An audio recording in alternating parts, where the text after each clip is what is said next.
আচ্ছা, আপনি কি ছবি দেখে বেরোলেন এখন? সোহাগ রাত।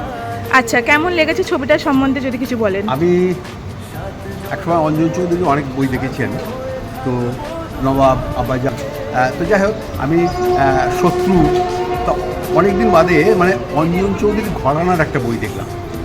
আমি বইটা দেখতে একটু ভাবছি যে এটা কি অঞ্জন চৌধুরীর কোনো লেখা স্ক্রিপ্ট?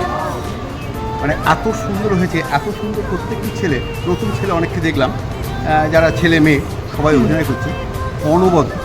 আমি বহু ফিল্ম দেখেছি, আমি নিজে অভিনয় করেছি নাটকে বা ফিল্মেও কুইয়ারে, কিন্তু আমি এত অনবদ্য ফিল্ম মানে খুব কম দেখেছি।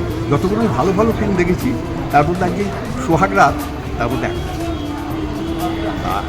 আগামী দিনে আশা করব যে রীনা চৌধুরী যেন আরও ভালো এরকম বই নিয়ে তার বাবার মুখ যেন উজ্জ্বল করতে পারে এবং বাংলা ফিল্ম ইন্ডাস্ট্রিকে যেন এগিয়ে নিয়ে যেতে পারে।